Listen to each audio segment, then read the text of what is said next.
أرواح المسلمين والمسلمات وإلى أرواح أبينا وأمنا. الفاتحة. أعوذ بالله من الشيطان الرجيم. بسم الله الرحمن الرحيم.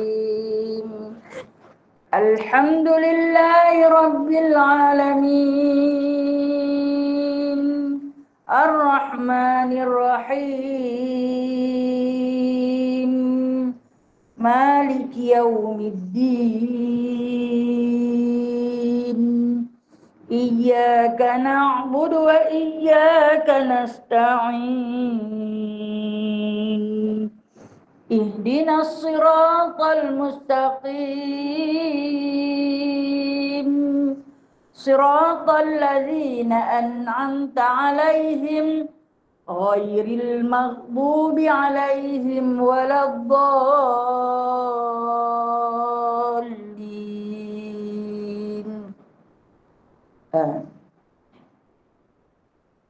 أعوذ بالله من الشيطان الرجيم. بسم الله الرحمن الرحيم. الذين كانت أعينهم في غطاء عن ذكري وكانوا لا يستطيعون سمعا أفحسب الذين كفروا أن يتخذوا عبادي من دوني أولياء إنا أعتدنا جهنم للكافرين نزلا. قل هل ننبئكم بالأخسرين أعمالا الذين ضل سعيهم في الحياة الدنيا وهم يحسبون أنهم يحسنون صنعا أولئك الذين كفروا بآيات ربهم ولقائه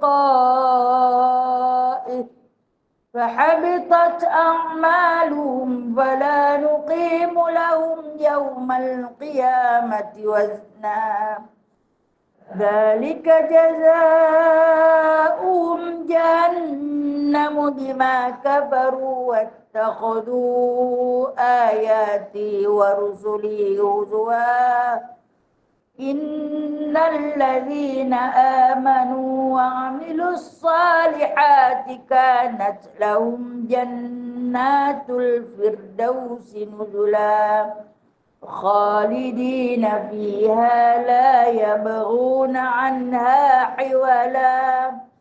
قل لو كان البحر مدادا لكلمات ربي لنفد البحر قبل أن تنفد كلمات ربي ولو جئنا بمثله مددا.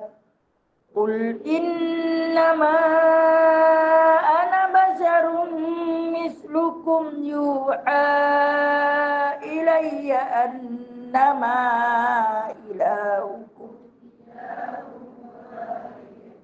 فمن كان يرجو لقاء ربه فليعمل عملا صالحا ولا يشرك بعبادة ربه أحدا. سبحانك اللهم وبحمدك أشهد أن لا إله إلا أنت أستغفرك. صدق الله. اللهم إنا نجعلك في نحور أعدائنا ونعوذ بك من شرورهم. اللهم بدد شملهم وفرق جمعهم وشتت كلمتهم وزلزل أقدامهم وسلط عليهم كلبا من كلابك يا قهار يا جبار يا منتقم يا الله يا الله Allahumma ya munzilal kitab, ya mujriyas sahab, ya azimal azab, izimhum, izimhum, izimhum, wansurna alaihim. Allahumma inna naj'aluka fi nuhuri a'daina wa na'udzu bika min syururihim. Allahumma baddid syamlahum wa farriq jam'ahum wa shattit kalimatahum wa zalzil aqdamahum وسلط عليهم كلبا من كلابك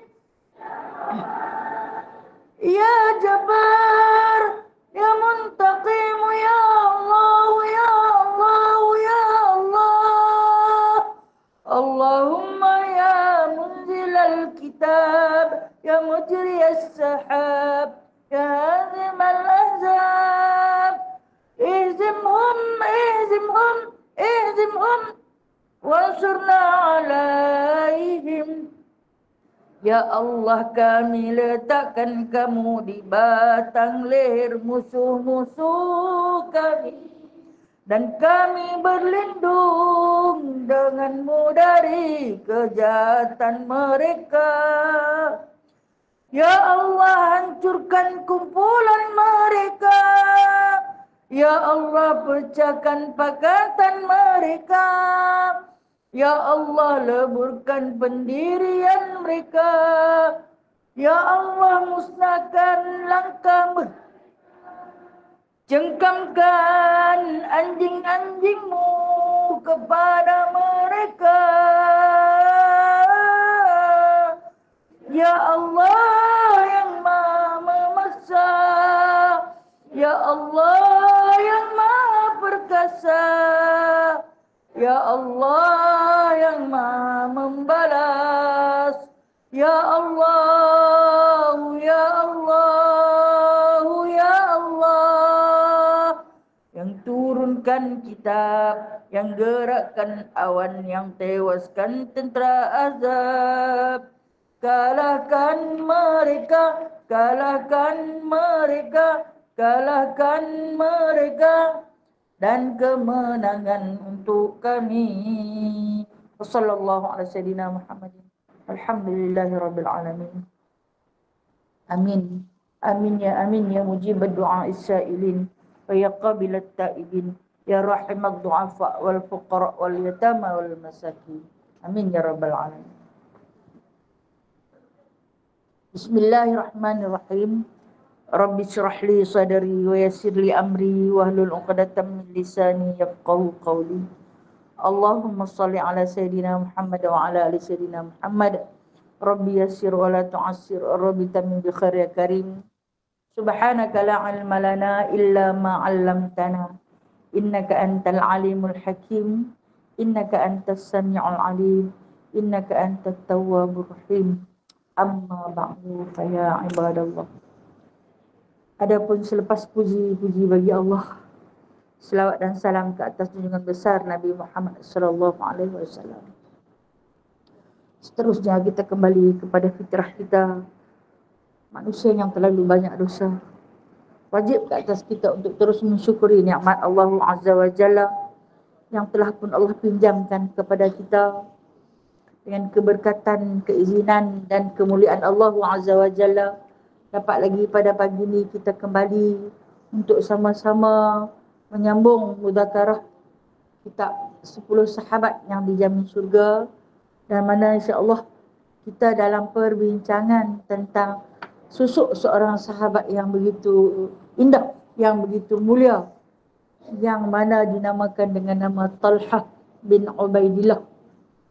Dan sebelum kita mulakan majlis pada pagi ini, jadi suka untuk saya maklumkan bahawasanya kemarin ada seorang sahabat kita bawa masuk dalam grup kita punya ukhuwah muslimah, dalam WhatsApp ukhuwah muslimah ada menyatakan tentang seorang hamba Allah, saya tak ingat nama dia. Cikgu Narimah yang masuk lah, kan? Saya tak ingat nama dia, yang mana asal kita terpanggil untuk sama-sama kita berinfak pada beliau. Ada 4 orang anak kah yang masih kecil. Sementara suami dia lumpuh, stroke, dan menyebabkan hilang punca pendapatan. Dia pun tak kerja, anak kecil-kecil lagi. Jadi tak kira lah kita kenal ke kita tak kenal, memberi tanpa syarat, janji untuk kegunaan dia seharian dan kemaslahatan suami dia, dan begitu juga untuk makan minum anak-anak dia. Jadi bolehlah barang siapa yang nak memberi, nak berinfak sedikit, boleh ambil tangan kiri ni.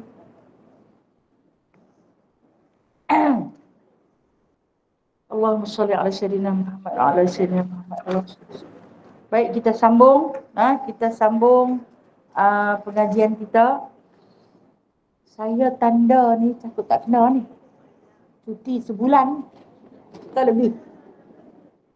Lebih rasa. 149. Pengorbanan Talhah kepada Rasulullah. Yang tu ke? Betul, betul. Betul. Terima kasih. Akhirnya pengorbanan 151 pula. Keteladan Talha bin Ubaidillah. Kat situ ke? Saya tanda 149. 149 lah Ustazah. 149. Ada kitab yang lain kot. Abang kat kitab? Kat kitab. Okey, 149. Pengorbanan Talhah kepada Rasulullah sallallahu alaihi wasallam. Okey. Tak apa. Kita ni tak pergi jauh. Saya kita patah balik. Langkah ke depan kita patah balik. Tak jauh, tak apa. Apa-apa pun boleh. Alhamdulillah. Baik, oleh kerana kita cuti lama, jadi mungkin kita lupa dah. Mungkin kita terlupa tentang sejarah Talha bin Ubaidillah, yang mana Talha bin Ubaidillah ini adalah satu susuk tubuh sahabat yang telah pun Allah Subhanahu wa taala janjikan surga untuk beliau. Di dalam satu hadis yang diriwayatkan daripada Imam Tirmizi rahimahullahu taala, satu hari kata Imam Tirmizi rahimahullahu taala, Sa'id bin Zaid sedang duduk di dalam masjid dengan para sahabat. Sa'id bin Zaid adalah teman rapat kepada Talhah bin Ubaidillah. Teman rapat kepada Talhah bin Ubaidillah. Sedang mereka duduk bersama-sama di situ, tiba-tiba masuk satu kumpulan orang kufar dalam masjid ni, maki hamun. Tak duduk ni maki hamun dalam bahasa Arab, dengan bahasa yang mereka faham. Kemudian Mughirah bin Syu'bah, salah seorang daripada sahabat Rasulullah, masuk. Heran duk dengar pasal apa yang sekumpulan orang yang duduk di satu penjuru Masjid Nabawi ni duduk laknat siapa, duk maki siapa. Kemudian Mughirah bin Syu'bah tanya kepada Sa'id bin Zaid dengan Talha bin Ubaidillah, hampa tahu tak dia duk kata kat siapa tu? Tahu? Kami tahu. Kemudian Mughirah bin Syu'bah kata, depa duk kata dekat siapa? Duk cerca, duk keji, duk maki tu duk kata kat siapa? Jawab Talha bin Ubaidillah, apa sedang memaki Khalifah Sayyidina Ali karramallahu wajhah, Sayyidina Ali radhiyallahu anhu. Kata Mughirah bin Syu'bah, hampa boleh duduk saja no, dengar. Depa duk laknat khalifah, depa duk maki khalifah, hampa boleh duduk saja dengar. Apa jawab Talha bin Ubaidillah? Sebenarnya orang yang sedang berkumpulan mengeji mengumpat, memaki, memfitnah itu sedang menghantarkan zikrullah, maghfirah untuk khalifah. Hadiah paling istimewa. Seorang yang tukang maki, Allah Ta'ala wakilkan 10 malaikat untuk menghapuskan dosa-dosa orang yang kena maki. Seorang, kita seorang tukang mengata, 10 Allah Ta'ala wakilkan malaikat hantar kebajikan untuk orang yang kita kata. Ambil segala keburukan dia, letak di atas orang yang tukang ampun. Jadi, kata Talhah bin Ubaidillah kepada Mughirah bin Syu'bah, orang nak bagi hadiah. Nak marah pasal apa? Orang bagi hadiah. Itu pandangan orang Sufi. Orang yang jiwa dia bersih. Dia tak marah habis api, pada bagi dia. Kata Talhah bin Ubaidillah, Mughirah bin Syu'bah kata, kalau aku pergi potong kepala mereka. Orang kufar ni di antara orang Khawarij yang membunuh Sayyidina Ali. Itu kata Talhah bin Ubaidillah, kalau hang tak suka, kalau hang tak boleh sabar, hang tinggal majlis ni. Mughirah ni tak puas hati. Mughirah kata, hampa ni bukan pahlawan ke? Hampa bukankah sampai Talhah tu digelar dalam peperangan Uhud sebagai Garuda Allah. Garuda Allah. Lepas tu kata apa? Talhah kata, wahai Mughirah, hang mahu tak aku nak ceritakan satu hadis Rasulullah sallallahu alaihi wasallam. Dalam masjid tu kan dia ada kelompok-kelompok. Satu kelompok tu orang yang duk semayang tak berhenti-henti. Mungkin qadha ke, dengan sunatnya, dengan zikirnya, tak berhenti. Hak yang dua orang sahabat ni duduk-duduk saja. Tak tahu lah buat apa dah. Kata Mughirah bin Syu'bah, apa dia nak? Dia kata, aku nak cerita, ada satu hadis diriwayatkan daripada Abu Hurairah. Kalau kata Abu Hurairah yang cerita, semua orang percaya. Sebab Abu Hurairah ni dia tak pernah tinggal Rasulullah. Sampai dia kata dia tu macam terikat dengan Rasulullah.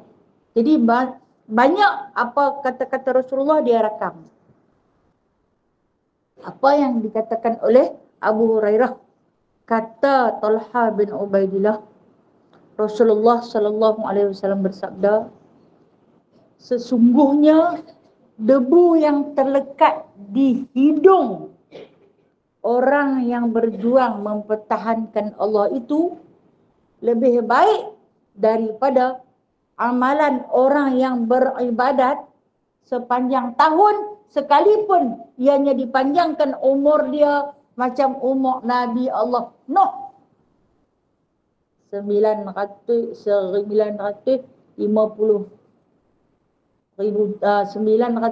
tahun. Yang diseriwayatkan ada kata umur dia 1000 tahun. Maknanya debu yang lekat di hidung orang yang berjuang di jalan Allah ini lebih baik, itu cerita debu, bukan orang tu. Debu lebih baik daripada orang yang beribadat sepanjang hayat dia, walaupun umur yang Allah Ta'ala bagi dekat dia sepanjang umur Nabi Allah Nuh. Tu dia, baru cerita debu. Apatah kata Talhah bin Ubaidillah, orang nak kata lagu tu, tak heranlah kepada Khalifah Ali. Tak heranlah kepada Khalifah Ali. Jadi bagi kami, benda-benda orang kata ni tak jadi, macam kita kata, tak jadi kudi. Kita kan paling sensitif pada orang kata. Cukup sensitif. Tapi kita suka bila orang puji. Suka pada dipuji, tapi benci pada dikeji. Itu sifat kita.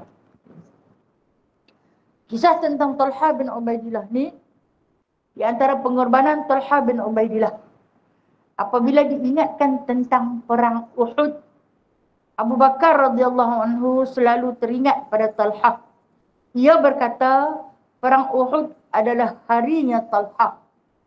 Pada waktu itu, akulah orang pertama yang menjumpai Rasulullah sallallahu alaihi wasallam Ketika melihat aku dan Abu Ubaidah, baginda berkata kepada kami, lihatlah saudaramu ini.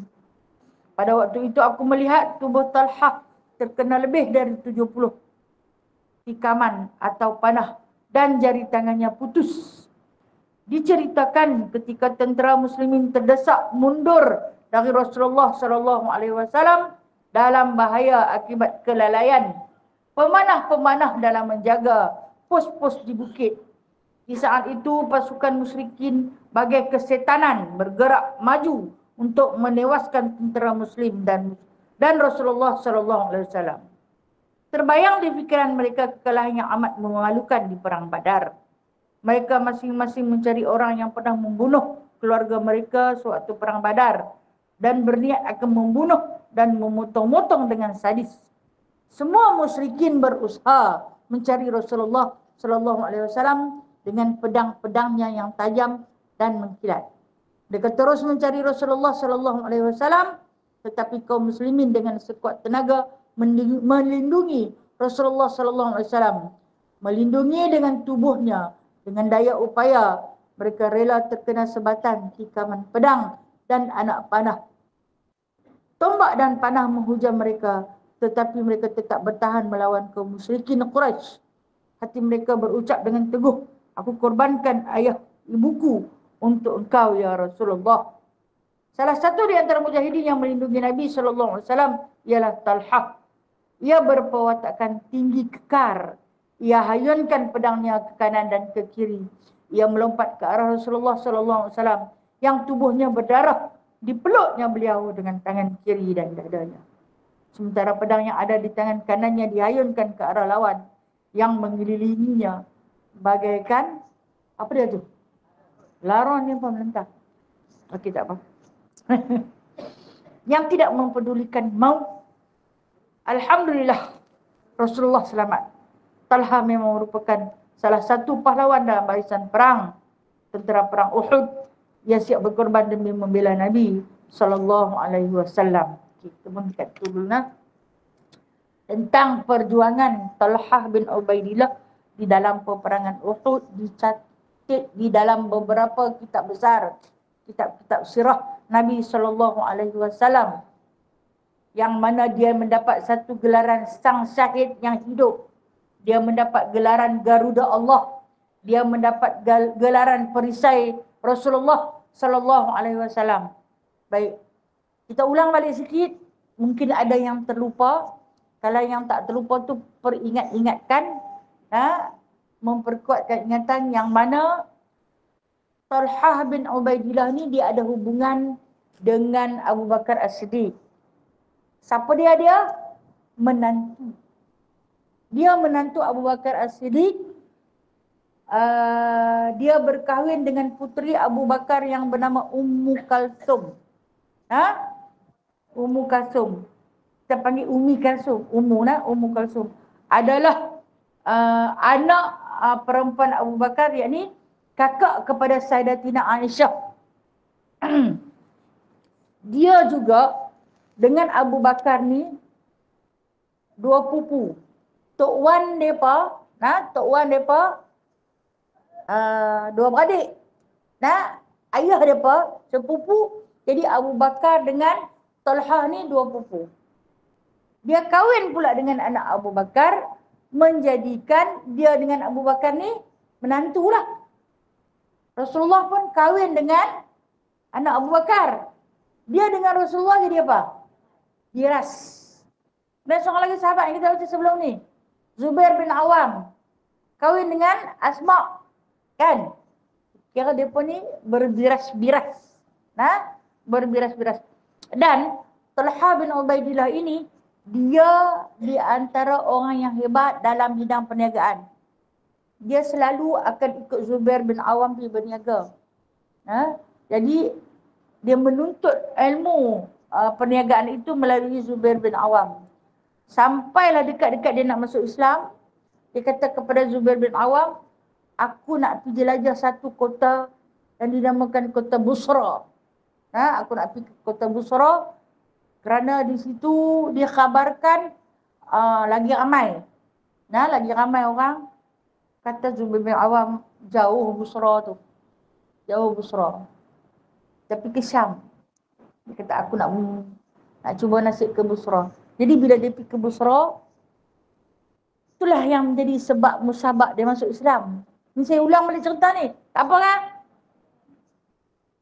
Itu lupa.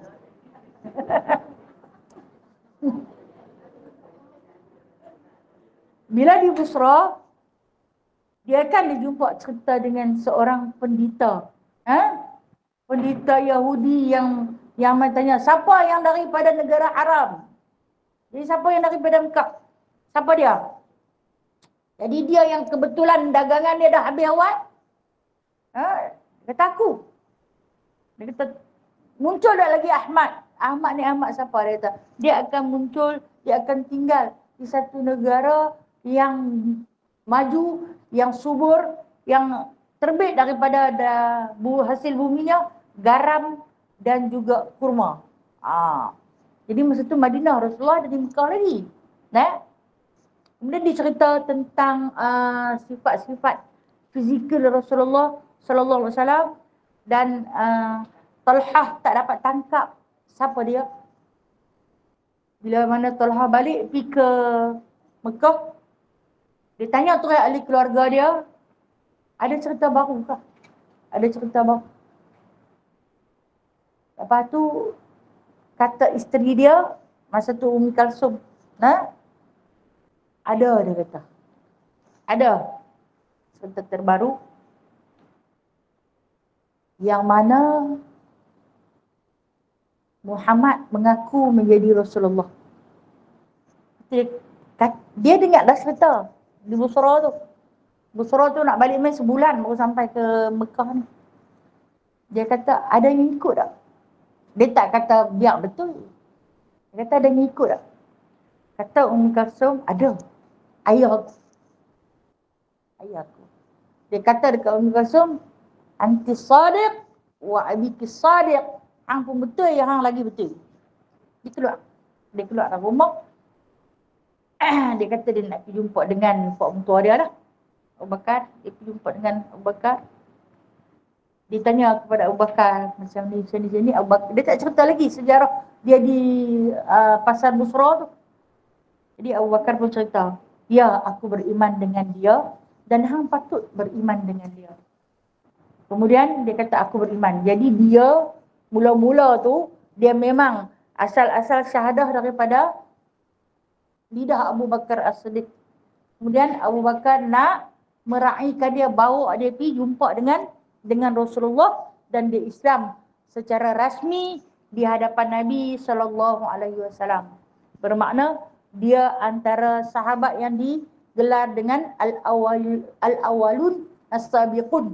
Sahabat yang awal-awal masuk Islam di tangan Abu Bakar di hadapan Rasulullah SAW. Satu kelebihan yang Allah berikan kepada Talhah bin Ubaidillah ini, dia pandai berniaga di sisi sahabat-sahabat Uthman bin Affan, Zubair bin Awam, Abdurrahman bin Auf. Dia pandai berniaga. Kebetulan pak mentua dia, Abu Bakar As-Siddiq, pun seorang ahli perniagaan. Yang mana bila Abu Bakar As-Siddiq terlibat sepenuhnya dalam memperjuangkan agama Allah di sisi Rasulullah sallallahu alaihi wasallam, Abu Bakar bagi dekat dia semua macam ni lah. Bapak tak mau berniaga dah, ambil kat hang lah, hampir bawa berniaga. Lebih kurang begitu lah contohnya. Jadi dia tanya dekat Abu Bakar, apa? Aku nak duduk di sisi Rasulullah memperjuangkan agama Allah sampai ke mati.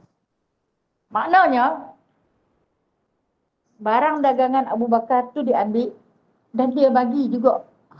Kita kata macam mana? Komisen mungkin lagu tu lah. Dan dia guna bang, dia bagi. Jadi sebab tu Abu Bakar walaupun tak bekerja, hidup semata-mata memperjuangkan agama Allah di samping Rasulullah, tak berenggang sikit pun, tapi ahli keluarga dia ada perbelanjaan kerana hasil daripada kerja buat yang dibuat oleh Talhah bin Ubaidillah ni. Tapi dia berniaga lagi lama lagi laku, lagi maju. Dan pernah satu ketika tu yang disebutkan, yang ini saya rujuk pada kitab yang besar tentang sirah Abu Sayyidina Talha bin Ubaidillah ni. Dia pergi berniaga, dia boleh bawa balik satu hari 1,400 dirham. Satu hari dia boleh dapat untung 1,400 dirham. Satu dirham bersamaan dengan kiraan hari ni nak. Kiraan hari ni 16 ringgit Malaysia. Sehari dia boleh dapat 1,400 dirham. Daratlah dengan 16 ringgit Malaysia. Darat sendirilah. No? Darat sendirilah. Itu sehari.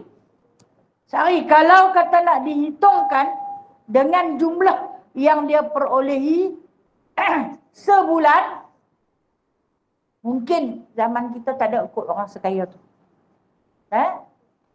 Biasanya dia ni punya dermawan dia, bila dia balik mai ke Mekah, dia akan infak harta dia tu. Yang paling awal dia akan bagi mak ayah dia, atau dia beradik dia. Sampailah di dalam riwayat mengatakan hamba dia pun kaya. Hamba kepada Talha pun kaya. Dia ni dia bebaskan. Okey, baik. Aku bebaskan hamba. Tak mampu mana. Pasal kalau kerja sendiri tak sekaya jadi hamba dengan dia. Baik duduk dengan dia kaya. Pada setiap hamba, dia ada hamba lebih daripada 1,000 orang. Hamba dia semua kaya. Dan pada setiap hamba tu, dia bagi rumah, tempat tinggal. Tapi hamba kerja, dia bagi gaji. Gaji yang lumayan. Kemudian, pada setiap hamba tu, dikahwinkan. Dikahwin. Dia bagi ahli keluarga. Kalau kita tak apa dah lah macam tu, kan? Tak apa dah lah macam tu. Jadi itulah yang dikatakan Talha bin Ubaidillah. Dia ni, zaman tu dah ada saham tau. Dia ada satu saham yang dia labur di Iraq. Di Kufah. Bila mana dapat keuntungan, setahun sekali orang akan mentak dekat dia. Setahun sekali orang akan mentak. Tahun tu, paling banyak dia dapat 700,000 dirham. Daratlah dengan 16 ringgit tu. 700,000 dirham dia dapat. Masa dia dapat tu, hari dah gelap. Dah malam. Bila mana dia dapat duit ni, tidur tak lena. Macam kita kalau ada duit banyak, tidur tak lena. Takut orang main ambil. Takut orang buat. Dia tidur tak lena bukan takut orang nak rompak. Dia tidur tak lena sebab dia takut apa dia nak jawab dekat Allah. Dia tidur dengan duit banyak sedangkan ramai lagi orang susah yang ada di keliling dia. Macam mana aku boleh tidur dalam keadaan senang sedangkan masih ada lagi orang susah. Jadi isteri dia yang kata Ummu Kalsum tu, isteri dia banyak InsyaAllah kalau ada masa kita cerita tentang isteri dia. Isteri dia kata pasal apa? Yang tak boleh lena malam ni. Gelisah. Lagi dia mangkit, lagi dia tidur, lagi dia mangkit, lagi dia tidur. Lepas tu dia kata, aku susah hati dekat duit tu. Lepas tu, isteri dia kata, takut orang curi ke? Kita kalau gitu, kita cakap orang curi kan? Aku tak tahu lah pasang segala wire, gencatan elektrik tu. Dia takut orang curi. Dia kan takut. Tak takut orang curi. Aku takut Allah tanya aku.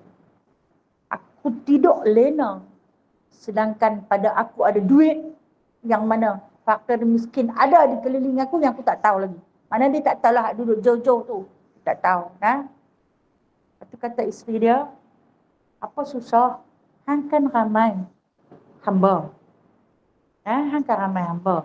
Kita aku dah bagi dah dekat mereka. Ni yang dapat duit malam ni punya yang duk susah hati ni. Tak apa dia kata, panggil hamba-hamba tu, esok suruh dia pergi cari hamba-hamba fakir yang susah, bagi kat mereka duit tu. Bagi. Okey. Dia pun tak tunggu esok. Malam tu juga, dia buka kira-kira tengok. Dalam duit yang berbungkus tu, ada satu kalung. Dia pegang kalung ni, dia balik batu warna hijau. Kemudian dia ikat balik bungkusan tu. Dia pergi panggil hamba dia 20 orang. Sampai tak ada nanti siang. Nah, dia habaklah begini-begini. Dia berkata, penyamun ramai. Ya Tuan, penyamun ramai. Maka berilah masa kepada kami sehingga fajar menyingsing. Subuh lah. Subuh kami telah. Kemudian subuh dia pun tak kira, dia dah berbagi kepada 20 bahagian. Kita pilih berbagi. Pilih berbagi. Bila habis dah berbagi, selesai Kalsum ni buat kerja, dia mainlah dekat suami dia. Dia tanya suami dia, Talha bin Ubaidillah, kat keluarga kita ada apa? Dia sungguh kaya tapi keluarga tak kaya. Tak? Kat kita ada apa? Hamal lambat. Dia cakap begitu. Hamal lambat. Tak abad awal tadi, dia lepas lah. Habis dah dia bagi. Tapi dia kata ada satu kalung. Dia ambil kalung yang kata batu hijau tu, dia bagi kepada Kalsum. Dia kata, inilah yang Allah tinggalkan untukmu. Pakailah, kata Kalsum ni, aku malu nak pakai sesuatu yang bertahta perhiasan. Kerana sesungguhnya ramai terdapat wanita-wanita Madinah yang miskin. Baju pun tak ada nak pakai. Aku malu kepada puteri Rasulullah, Sayyidatina Fatimah, yang pakaian pun hanya sepasang. Sudah, sampai tak? Apa kata kita hadiahkan kepada Fatimah? Hadiahkan kepada Fatimah. Malu nak pakai barang besar. Kita kalau boleh gantung rebeh telinga-telinga. Siapa dia? Puteri Abu Bakar, no? Kata Talha bin Ubaidillah, nak pergi bagi dekat Fatimah ni aku malu. Sat lagi Ali nanti rasa awak aku miskin sangat ke? Memang miskin pun. Memang miskin pun. Dia kata, aku nak pergi bagi dekat Rasulullah lah. Dia hadiah kat Rasulullah. Sebab Rasulullah akan hadiah kepada Fatimah. Betul lah apa yang berlaku tu. Okay. Itu tentang kedermawan dia. Pemberian dia yang tidak pernah putus-putus. Jadi, saya dah cerita dah itu, bila mana Rasulullah berhijrah ke Madinah, dia antara yang terlambat sebab dia kan baru balik berniaga. Dia pergi berniaga dengan Zubair bin Awam. Kan dia jumpa Rasulullah di tengah jalan, yang mereka buka baju. Baju dalam barang dagangan, bukan dia buka, baju dalam barang dagangan yang paling tercantik, yang terbaik, dihadiahkan 2 pasang, satu untuk Abu Bakar, satu untuk Rasulullah. Kedua-duanya itu berwarna putih. Rasulullah kata bersesuaian memakai pakaian putih nak masuk ke bumi Madinah. Sunnah lah. Sunnah kalau kita pakai putih nak masuk ke Madinah. Jadi dia tak ikut Rasulullah, dia patah balik menyelesaikan urusan perniagaan dia sekaligus ambil isteri dia. Zubair bin Awam pun ambil Asma. Jadi bila dia pergi agak lewat, bila dia sampai ke bumi Madinah, Rasulullah SAW telah pun mempersaudarakan dia dengan Ka'ab, orang yang berniaga juga. Baru kena satu kepala, kan? Orang yang berniaga juga. Dan dia di antara sahabat yang sempat membawa modal untuk berniaga. Jadi bila dia sampai di bumi Madinah, Rasulullah kata, hang duduk bersebelahan dengan tempat tinggal Sa'id bin Zaid. Sa'id bin Zaid ni adik ipar Umar Al-Khattab.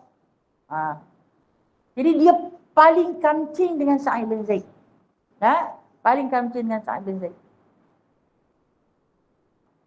Bila dia sampai di Madinah, dia dah bersahabat dengan seorang ahli perniagaan, dia terus pergi berniaga. Begitu jugalah yang seorang sahabat lagi, Sa'id bin Zaid, ikut sama-sama berniaga. Sampai tahun kedua, berlakunya peperangan Badar. Waktu berlakunya peperangan Badar, baru kita kata khabar-khabar angin, tentera-tentera musyrikin ni mereka jahat. Yang daripada Quraisy Mekah hantar disuruh pergi berniaga di Syam. Dalam perombongan perniagaan itu dilengkapkan dengan alat-alat peperangan, alat pemanah, tombak, pedang dan sebagainya, sebab nampak macam berniaga tapi sebenarnya mereka adalah tentera-tentera Quraisy yang mana ketika mana mereka balik, mereka akan singgah ke medan Badar berperang dengan Rasulullah sallallahu alaihi wasallam sebab sakit hati. Mereka buat macam-macam ke orang Islam tetap bersabar atas agama Allah, last sekali pindah dengan Muhammad. Dan ni jangan bagi dia kembangkan agama Islam di bumi Madinah, bunuh habis mereka. Kita hendak di medan Badar. Jadi Rasulullah bila sampai khabar, siapa yang tukang bawa khabar? Malaikat Jibril alaihissalam. Jadi Rasulullah hantarlah Talha bin Ubaidillah dan Sa'id bin Zaid jadi spy. Kan mereka pun berniaga. Apa berniaga sekian tempat. Sebenarnya mereka ikut. Tapi menyamar macam orang berniaga. Jadi dalam duk berniaga tu nampak. Nampak apa? Nampak alat-alat peperangan. Lengkap dengan senjata dan pakaian. Lengkap dengan kenderaan. Jadi hari itu bila mana nak balik, tentera Quraisy ni balik dulu. Dia pun naik kuda yang laju. Nah, berlaku satu peristiwa. Sa'id bin Zaid sakit sampai tak boleh bangkit. Di Syam sakit. Menyebabkan dia pun tak boleh jalan nak balik. Dia pun ni spy, patutnya kena sampai balik dulu. Tapi tak sampai sebab ni Allah bagi. Sa'id bin Zaid diserang demam panas. Sampai kepada tahap nak sentuh kulit dia pun tak boleh. Jadi Talha bin Ubaidillah ni jadi perawat. Sayang dekat dia, jaga dia. Menyebabkan mereka lewat untuk bawa khabar kepada Rasulullah sallallahu alaihi wasallam. Dan Rasulullah ni kan dia ada seorang khabar yang paling cepat. Malaikat Jibril alaihi salam dah sampai. Rasulullah tak suruh Jibril hampir tengok Sa'ad, dia hantar tu Talha. Kan? Jadi Talha dengan ni dah lambat. Bila Rasulullah yang dapat khabar terus keluar. Bersama itulah dengan 313 orang tentera muslimin yang tak cukup alat-alat peperangan, yang tak cukup pakaian dan juga kenderaan. Hanya seorang saja yang naik kuda, hak lain semua jalan kaki. Hanya 10 orang saja yang ada pedang, yang lain hanya sekadar menggunakan pelepah-pelepah tamat yang diruncingkan. Jadi Allah Ta'ala bagi kemenangan. Bila Talha dan Sa'id bin Zaid sampai ke Madinah, perang dah habis. Dia jadi macam mana tau, Talha ni? Dia jadi cemburu lah. Tengok luka-luka yang terdapat pada tubuh tentera-tentera Badar yang balik. Cemburu. Sakit hati. Pasal apa? Awat aku tak ada. Sebab dia di antara sahabat yang pandai bermain pedang. Awatlah aku tak ada. Kalau aku ada lah. Begini. Dia cemburu sangat-sangat dekat tentera-tentera Badar. Waktu Rasulullah mengagihkan harta ghanimah, nantinya harta rampasan perang, Rasulullah bagi dekat dia. Bagi dekat Sa'id bin Zaid. Dia kata aku tak pergi perang. Tapi Rasulullah kata sebenarnya aku hantar pergi ke Syam, jadi perisik hak adalah tentera. Tentera lah yang boleh jadi perisik je tak? Orang biasa-biasa tak boleh jadi. Jadi adalah di antara orang yang menerima harta ghanimah. Dia ambil harta ghanimah tu habis, dia bagi dekat orang lain. Dia bagi dekat orang lain. Orang dah ada, orang dah kaya. Okey. Lepas tu bila main dalam peperangan Uhud yang baru kita baca ni. Ini adalah peperangan aku. Sebab tu kalau kita tengok dalam tu kata Abu Bakar As-Siddiq, Uhud adalah hari Talhah. Nah, Uhud adalah hari Talhah. Yang mana hari itu dia macam nak balas dendam sungguh-sungguh. Sebenarnya dalam peperangan Uhud ni tentera Islam terbagi kepada tiga puak. Pusing yang pertama saya dah cerita dia pemenang. Oleh kerana puak yang duduk di atas pos Jabal Rumat tu turun, tu boleh jadi kalah. Tentera Khalid Al-Walid mai ke belakang, bunuh. Okey, itu kumpulan yang pertama. Mati di kaki bukit Jabal Rumat. Baik. Mai kumpulan yang kedua. Kumpulan yang kedua ni yang duduk main pedang di tengah medan tu. Bila dia main pedang, tengok habis kena bunuh, berlari. Tak ramai, tentera muslimin ada 1,000. Tentera musyrikin ada 3,000. Kemudian lari. Hak yang duk main pedang di tengah ni. Bila mereka lari, meninggalkan medan peperangan, yang tinggal hanya sedikit sangat. Banyak yang dah syahid. Yang tinggalnya sedikit. Di antara yang tertinggal di medan perang tu, yang masyhur namanya disebut Anas bin Nadhar. Anas bin Nadhar ni pak menakan kepada Anas bin Malik. Talha bin Ubaidillah. Kemudian Abdullah bin Jabir yang duduk lagi di medan. Mereka ni di antara pahlawan-pahlawan bermain pedang. Main macam mana menggila ni. Dia di antara yang Rasulullah sebut orang yang bermain dua pedang. Maksudnya dia boleh main pedang kiri dan kanan. Musuh semakin ramai. Jadi itu yang kata Abu Bakar As-Siddiq, aku turun bersama Abu Bakar, tinggal Rasulullah di belakang, turun untuk mempertahankan barisan depan di medan pertempuran Uhud. Sebenarnya tempat Rasulullah jatuh tu ada dibina satu masjid kubah warna putih. Yang ni diperuntuh dah, saya nak tunjuk pun tak boleh. Waktu saya pergi pertama kali dulu, ada tempat Rasulullah jatuh sampai Rasulullah pitam seketika. Bila Abu Bakar tinggal medan pertempuran Uhud tu, berlawan bersama-sama dengan Talhah dan juga Anas bin Nadhar, tak nampak Rasulullah. Jadi dia rasa dia tinggal Rasulullah dalam keadaan tadi aman. Maknanya bukan Rasulullah duduk saja, Rasulullah pun sedang menghadapi musuh. Rupanya dia pun memang duk attack Rasulullah. Masing-masing duk cari Rasulullah. Nak bunuh. Ini nak balas dendam di atas kekalahan peperangan Badar tu. Dia pun tengok Abu Bakar tinggal. Abu Bakar tinggal sebab tengok orang musyrikin dah kerumun. Dua pahlawan ni. Dia main nak tolong. Tapi dalam masa yang sama, yang ada kelompok di belakang ni main serbu Rasulullah. Disebut dalam sirah 30 orang lelaki Quraisy yang kerumun Rasulullah. Yang kerumun Rasulullah.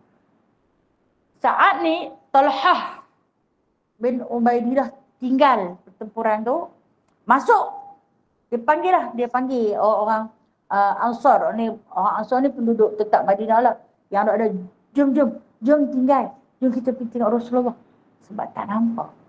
Manapi kaki Rasulullah terjatuh di dalam satu lubang, menyebabkan hampir patah. Kita kata tulang betis, tulang kering tu hampir patah. Sakit kaki Nabi dan luka pada dahi Nabi. Saya sebut sekali lagi, Nabi pakai 2 topi besi, 2 lapis. Tapi luka akibat terkena satu panahan di dahi, menyebabkan darah suci Nabi SAW yang mengalir tu masuk dalam mata. Nabi jadi kelam, tak nampak, dan baginda pitam seketika. Terbah, patah gigi Nabi SAW. Patah, bukan ini patah sekerak. Patah mungkin sobek lah. Sumbing. Dan bila mana Talhah bin Ubaidillah ni dapat mengumpulkan 11 orang Ansar masuk nak lawan dengan 30 tentera ni. Lagi Talha, tak ada masalah, boleh lawan. Tapi dia pergi tengok Nabi. Nampak Rasulullah dalam keadaan dah terkulai dalam satu lubang. Dia pergi lindung Nabi SAW. Dan ke-11 orang lagi duduk keliling lah. Rupanya bukan 30 tentera Quraisy, dia pun lagi ramai. Lagi masuk dalam sejarah Abu Ishaq mencatatkan melebihi 100 orang. Kumun. Bayangkan dia pun 3 orang. No? Ada pun 11. Campur dengan Talha jadi 12. Rasulullah memang dah terkulai dalam lubang. Kemudian Rasulullah tanya, siapakah di kalangan kamu yang nak tolong aku? Siapa di kalangan kamu itu? Kata Talha, aku dah bawa 11 orang. Takat banyak ni yang kita dah bawa. Setengah dah lari balik, setengah dah wafat. Ada satu lagi. Kan saya kata daripada ada 3 kumpulan. Ada satu kumpulan ni yang duk berjuang habis-habisan ni. Ada satu kumpulan dah mati, satu kumpulan lari balik. Lepas tu kata Rasulullah, siapa yang nak tolong aku ni? Siapa yang boleh nak tolong aku ni? Sebab kaki baginda sakit. Lepas tu kata, tolong aku. Tak apa, dia kata, tolong duduk dulu. Bagi Ansar ni lawan. Sebelah orang Ansar ni berlawan lah. Al-maklum lah kalau kata 200 orang. Kita kata contoh. 200 orang berlawan dengan sebelah. No? Memang kalah lah. Nah, syahid ke 11 orang tu. Syahid. Berbaki lagi. Tentera musyrikin berbaki ramai lagi. Terus Rasulullah kata dah habis. 11 orang dah wafat. Dah syahid. Aku dah reda. Ya Rasulullah, aku dah. Dia ambil Zulfaqar, pedang Rasulullah SAW. Sebelah lagi pedang dia, yang dia lawan lah. Dia lawan habis-habisan. Dia pergi serbu. Yang mai tentera ke belakang serbu ambil Rasulullah dalam lubang tu. Dan Rasulullah berjuang. Dia ni menjadi benteng pertahanan kepada Rasulullah SAW. Yang kita baca tadi lah. Dia peluk Rasulullah dengan tangan kiri dia. Dia berlawan dengan tangan kanan. Tidak kan kiri kanan dia boleh lawan. Dan Rasulullah kata, dia berlawan macam sebelah orang tadi berlawan. Dia seorang. Tapi tenaga dia macam sebelah orang. Kira hampusin kok mana pun ada dia. Hampusin kok mana pun ada dia. Dia pun cuba nak bunuh curi Rasulullah. Tapi kalau Rasulullah duduk dalam dakapan dia, memang tak ada peluang. Itulah di antaranya singgahnya satu tebasan pedang daripada arah sebelah Rasulullah. Dia akan main pedang dengan tangan kiri dia, dengan tangan kanan dia. Dia tahan tangan tu. Sebab sebelah lagi dia lawan orang, sebelah lagi pegang Rasulullah. Dia tahan dengan tangan tu, menyebabkan jari dia putus. Dia tak ada perisai untuk nak tahan. Dia kata dia menjadikan diri dia sebagai perisai Rasulullah SAW. Bila putus jari dia, dia bunyi ni, ish, sakit. Maknanya sakit. Dia bunyi, ish, sakit je dia bunyi. Lepas tu, Rasulullah pandang kepada dia. Tengok jari tu putus. Kalau kita keriawan, ambillah jari aku. Dia bunyi, ish. Rasulullah kata, kalau hang tukar kepada Allah. Kalau hang tukar kataan ish itu kepada Allah, nescaya roh hang akan diarak naik ke langit dah ni juga. Rugi dia kata. Rugi aku tersilap cakap. Kata ish saja tersilap cakap. Dan bila mana putus jari itu adalah penyudah bagi keredaan yang ada punya ramai yang lawan dia habis. Mati. Dapat kat dia. Dia bawa Rasulullah ajak naik ke Gunung Uhud. Ajak naik ke Gunung Uhud. Rasulullah dalam keadaan yang berlumuran dengan darah. Dia tak usah cerita lah. Segala macam ada dekat dia. Luka, segala jenis luka ada dekat dia. Kata kepada Rasulullah, tempat terbaik. Pasal apa? Nampak Abu Bakar dah pun ke kaki Uhud. Abu Bakar dah ada di atas. Dia bawa Rasulullah. Rasulullah tak boleh langkah nak dengan sebab kan kata, kaki baginda hampir patah tulang baginda. Jadi bila Rasulullah kita kata apa, nak pijak, nak kenjui naik di atas tu tak boleh. Dia membongkokkan badan dia. Dia membongkokkan badan dia menjadi tangga kepada Nabi SAW. Membongkok badan. Ada satu syair dibuat oleh Hasan bin Sabit, penyair Rasulullah SAW, dengan katanya, membongkok badan untuk dipijak, kaki mulia untuk melonjak.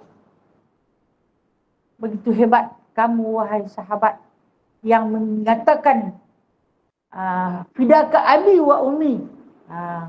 Ini syair daripada Hasan bin Sabit. Bila mana Rasulullah duduk dengan Hasan bin Sabit, menyanyikan satu syair untukku tentang Talhah bin Ubaidillah. Dia pun baca. Yang mana Talhah ni bila dia tunduk badan dia, walhal kata Rasulullah, pada seluruh jasad Talhah tu tak ada ruang pun yang tak kena ikat. Baju besi dia ni cari koyak rabak, tapi dia bagi juga. Kalau kita ni yang pijak tu sakit, tang ni sakit, tang tu sakit, dia bagi dah. Rasulullah pijak di belakang dia, kata baginda SAW, baju besi dia yang koyak tu Rasulullah pijak macam kita pijak kain yang basah naik ayak kan. Macam kapet ni bila basah kita pijak dia naik ayak. Rasulullah tu pijak belakang dia naik darah. Sakit. Sakit. Dan kulihat jari jemari dia ada yang sebelah putus, yang tak belah putus tu dia genggam. Sakit. Bukan Rasulullah bukan berat. Rasulullah kata berat kah? Bukan. Dia tak abad kata dia sakit, dia tak abad kata Rasulullah berat, tapi sebenarnya dia sakit. Bukan luka. Bila pijak, darah tu keluar. Kan bila dia tinggi. Jadi Rasulullah pun melonjaklah naik ke atas. Abu Bakar sambut tangan Nabi SAW. Apa jadi pada dia? Dia tersandar di situ, pengsan, tak sedar diri. Tersandar terus. Tak tahu dah apa berlaku. Rupanya itu penyudah perang Uhud. Dia tersadar. Jadi bila kata dah aman, Rasulullah ni teringat terus dekat dia yang ada di kaki Uhud ni. Rasulullah turun main dekat dia. Dia tak sedar. Dia dalam keadaan pingsan. Yang mana Rasulullah turun, berapa orang sahabat tengok dia kata tak ada dah, mati dah. Dia dah mati, dia berkata. Rasulullah tunggu di tepi dia. Mai Abu Bakar, tu yang cerita kita baca tadi. Abu Bakar orang yang pertama sampai kepada Rasulullah. Rasulullah kata tengoklah. Lihatlah kepada saudaramu. Tengoklah dia. Dah sengap. Jadi dalam dia mungkin dia sedar daripada pingsan tu. Dia angkat jari telunjuk dia. Yang jari dia dalam cerita mengatakan putih di sebelah kanan, ada yang kata putih sebelah kiri. Allah Alam. Dia angkat jari yang tak putih tu. Syahadah. Mengatakan yang dia masih hidup. Dan saat itulah Rasulullah SAW angkat dia, letak di atas riba. Cuba buka baju besi dia tu, yang relai tu. Baju besi tu terlekat isi dia. Terlekat isi pada baju besi. InsyaAllah. Hebatnya sahabat ni. Lepas tu sakit lah mungkin darah pun dah kering kan. Bila darah dah kering, dengan luka yang parah, nak buka baju besi tu nak dia dah cari dah. Tapi bila nak diangkat keluar daripada, nak pisah dengan jasad dia, subhanallah, sakitnya. Sambil menangis Rasulullah buka satu-satu, buka topi dia, rupa tak ada. Putih kening dah. Kening dia di sebelah kanan putih. Sampai putih kening lah. Dah jari pun putih. Masya Allah. Talhah. Kata Abu Bakar, ni perang dia. Dia habis-habisan. Dia macam nak balas dendam sebab itu badan dia tak lepi. Peperangan ini, peperangan dia. Kata Rasulullah SAW, dia yang jadi macam ni sebab dia pertahankan aku. Tu yang dia luka parah macam ni. Waktu dia tak main dekat aku, tak jadi lagi macam tu. Bayangkan berapa ratus orang dia menghadap seorang-seorang dia. Seorang-seorang dia. Dia berlawan, kata Nabi SAW. Dia menjadi perisai aku. Bahkan ada ketika aku tengok dia seolah-olah terbang. Dia ada di sini, musuh mai kat belakang Rasulullah, seolah-olah dia terbang. Itu yang Rasulullah letak dia atas nama Garuda Allah tu. Punya dahsyat dia punya perjuangan dia dalam membela Nabi SAW. Ia memang patut ditempatkan pada barisan depan kerana Allah menganugerahkan kepada dirinya tubuh kuat dan kekar, keimanan yang teguh dan keikhlasan pada agama Allah. Akhirnya kaum musyrikin pergi meninggalkan medan perang. Mereka menganggap Rasulullah SAW telah tewas. Alhamdulillah, Rasulullah selamat walaupun dalam keadaan menderita luka-luka. Baginda dipapah oleh Talha menaiki bukit ada di hujung medan pertempuran. Tangan, tubuh dan kakinya diciumi oleh Talha seraya berkata, aku tebus engkau ya Rasulullah dengan ayah dan ibuku. Nabi SAW tersenyum dan berkata, engkau adalah Talha kebajikan, Talha khair. Di hadapan para sahabat, Nabi SAW bersabda, keharusan bagi Talha adalah memperolehi surga. Dan dimaksudkan Nabi SAW adalah memperolehi surga sejak peristiwa Uhud. Itulah Talha mendapat julukan burung helang dari Uhud. Maksud dia Garuda Allah. Ini satu julukan atau laqab, dipanggil sebagai kunyah. Satu gelaran yang telah pun diberi oleh baginda Nabi SAW kepada Talha bin Ubaidillah, iaitu mendapat gelaran Garuda Allah. Dan Talha al-Khair, Talha yang baik, itu yang dikatakan dia cium kaki Rasulullah SAW waktu Nabi nak pijak belakang dia tu, memuliakan baginda SAW. Sanggup jadi tangga untuk dipijak oleh baginda SAW. Ini kehebatan yang telah pun Allah Ta'ala berikan kepada dia. Baik, dalam satu riwayat ada menceritakan turunnya ayat Al-Quran daripada surah An-Nur. Maaf, saya tak ingat ayat yang keberapa, tapi merakamkan tentang susuk tubuh. Kalau dalam Al-Quran merakamkan tentang susuk tubuh, memuji seorang sahabat, bermakna orang tu hebat. Orang tu hebat. Baik, Allahumma salli ala sayyidina Muhammad. A'udzubillahi minasyaitonirrajim. Dalam Al-Quran disebutkan, wa minhum minal mu'minina, kata Allah Subhanahu wa taala, sebahagian di kalangan orang-orang yang beriman itu rijalun, ada seorang lelaki, sadaqu, lelaki itu lelaki yang benar, ma'ahadullah, yang sentiasa membenarkan janjinya kepada Allah. Ayat tu sampai tu Rasulullah SAW baca ayat tu. Bila Rasulullah baca ayat tu, Rasulullah kata, ayat ni untuk seorang sahabat. Untuk seorang sahabat. Sahabat yang ada ramai-ramai tu pakat tertanya-tanya, siapa dia? Siapa dia? Mungkin hang tanya, tak? Kau ni kata tak mau segan. Malu nak tanya. Begitu bila ni siapa pun tak tanya. Siapa pun tak tanya. Ada seorang Arab Badui baru masuk Islam. Lepas selang beberapa hari, dia kata, boleh tak hang tolong tanya sat dekat kami. Sahabat-sahabat ni malu dengan Rasulullah. Malu. Sat lagi, dia ingat dia lah tu. Tu dia tanya. Dia kata dia lah tu yang Allah Ta'ala sebut dalam Al-Quran. Rijalun sadaqu ma'ahadullah. Seorang lelaki yang membenarkan dan menyempurnakan janji kepada Allah. Tu dia tanya lah. Dia kata, suruh kata tak mau. Saat lagi dia kata, aku pula ada syok sendiri. Siapa pun tak mau tanya. Masuk Arab Badui yang baru masuk Islam. Kami nak suruh hang tolong tanya Ustaz Rasulullah.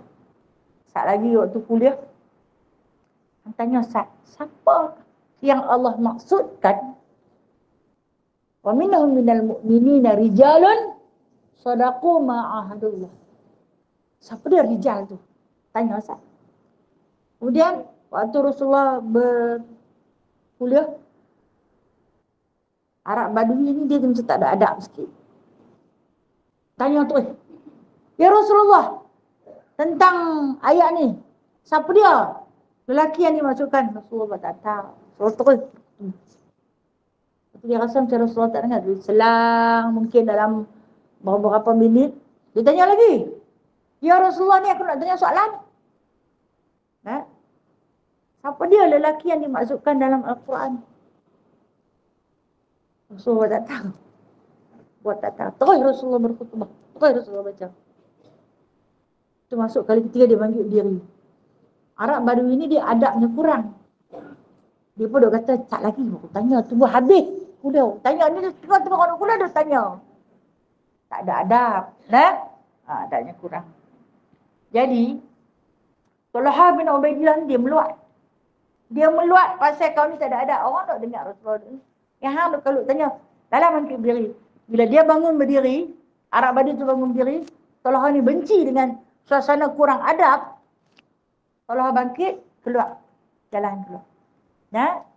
Yang pada ketika itu, dia pakai ridak Rasulullah. Talha ni. Ridak Rasulullah warna hijau.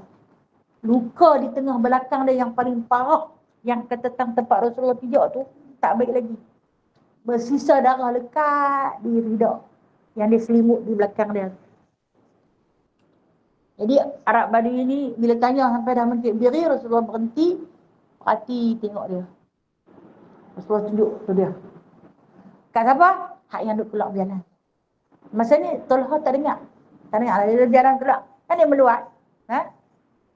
Rasulullah kata, hang nak tahu tu dia. Siapa dia pakat tengok? Siapa? Kemudian dia dah hilang dari pandangan. Itulah lelaki yang dimaksudkan di dalam Al-Quran. Yang Allah Ta'ala sebut, Rijalun sadaqu ma'ahadullah.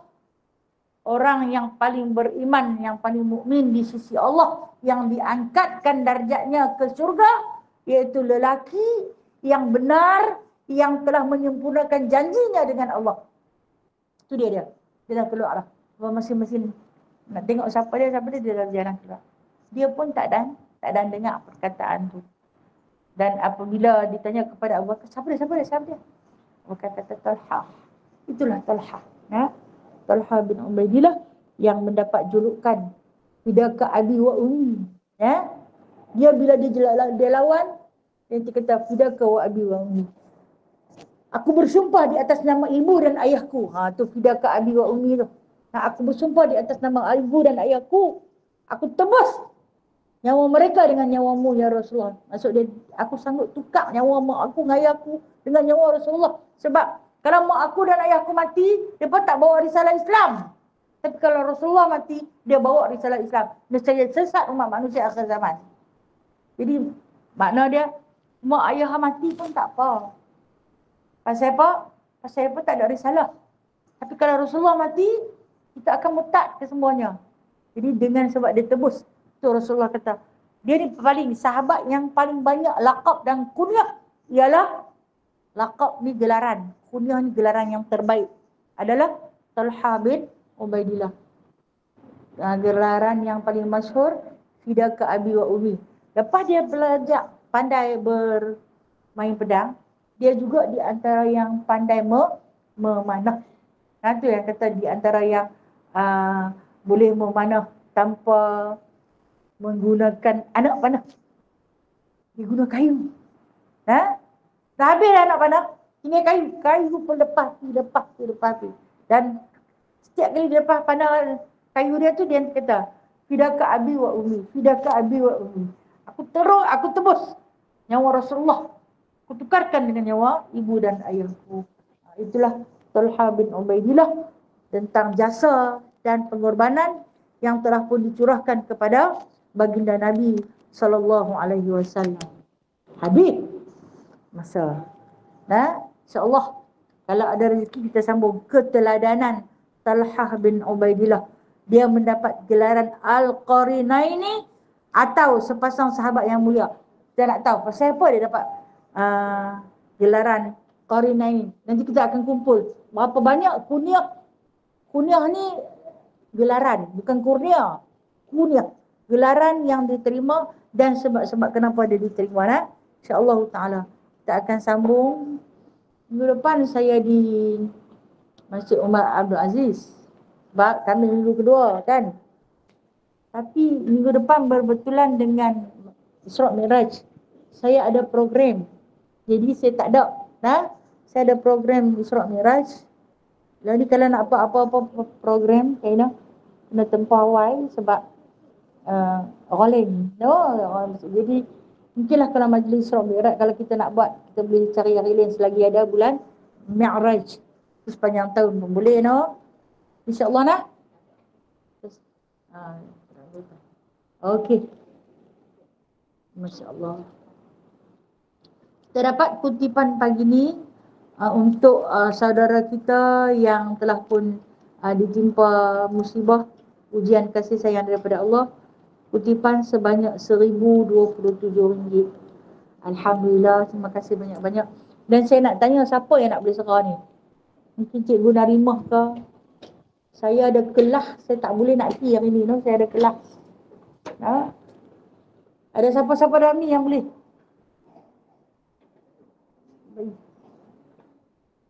Tapi dia duduk Teluk Kumbak kan? Orang ni duduk Teluk Kumbak kan? Boleh tak?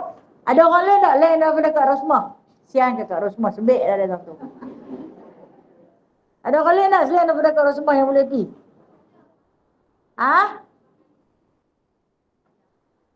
Mana dia? Ada yang kenal yang duduk sebelah rumah dia ada? Tak ada, no? Okey, bolehlah kita beri kat Rosmah kita lah, no? Ataupun yang boleh, mungkin Cikgu Narimah malah dia dah beritahu dia boleh teman. Okey, insyaAllah kita suruh Rosmah tolong bagi kita mana? Dan salam atau pemberian daripada ukhuwah muslimah. Doakan untuk ukhuwah muslimah agar kuat dan hebat seperti Talha bin Ubaidillah dalam memperjuangkan agama Allah, dalam menegakkan kalimah tauhid. Kita bukanlah dermawan seperti Talha bin Ubaidillah. Kita akan baca tentang dermawan dia nanti, insya-Allah taala, yang itu datangnya daripada Allah, yang lemah dan kurang adalah daripada diri saya sendiri. Ada yang lagi di sini? Tadi ada tak? Auzubillahi minasyaitonirrajim. Bismillahirrahmanirrahim. Alhamdulillahirabbil alamin hamdan katsira hamdan yuwafi ni'amahu wa yukafi mazidah. Ya Rabbana lakal hamdu kama yanbaghi li jalali wajhikal karim wa 'azimi sultanik. Allahumma iftah 'alaina futuhal 'arifin bihikmatik wa anshur 'alaina rahmatak wa dhakkirna manasina ya dzal jalali wal ikram. Allahumma zidna 'ilman nafi'a wa fahman wasi'a wa rizqan halalan tayyiba wa 'amalan mutaqabbala wa taubatan nasuha wa tijaratan lan tabur. Ya Allah, ya Tuhan kami, selamatkanlah bumi Palestin, ya Allah. Ya Allah, ya Tuhan kami, berikanlah kemenangan kepada tentera-tentera Masih. Berikanlah kemenangan kepada tentera-tentera muslimin, ya Allah. Munculkanlah Talha bin Ubaidillah di kalangan mereka, ya Allah. Munculkanlah Zubair bin Awam, ya Allah, di kalangan mereka, ya Allah. Munculkanlah Umar Al-Khattab di kalangan mereka, ya Allah. Selamatkanlah anak-anak Palestin yang tidak berdaya, ya Allah. Selamatkanlah wanita-wanita yang lemah, ya Allah. Selamatkanlah orang-orang tua yang terhina, ya Allah. Berikanlah kemenangan kepada tentera muslimin dan muslimat, ya Allah. Berikanlah kekuatan kepada mereka, murahkanlah rezeki mereka. Dan ampunkanlah dosa-dosa kami, ya Allah. Mungkin dengan sebab dosa-dosa kami mereka menerima segala imbuhan itu, ya Allah. Ya Allah, berikanlah kemenangan pada bumi Al-Aqsa. Bebaskanlah Al-Aqsa, ya Allah. Bebaskanlah Al-Aqsa, ya Allah. Bebaskanlah Al-Aqsa, ya Allah. Wa sallallahu ala sayyidina Muhammadin walhamdulillahirabbil alamin. Taqabbalallahu minkum. Taqabbal ya karim. Terima kasih semua.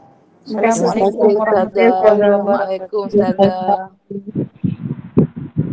Terima kasih Ustazah. Sama-sama kasih.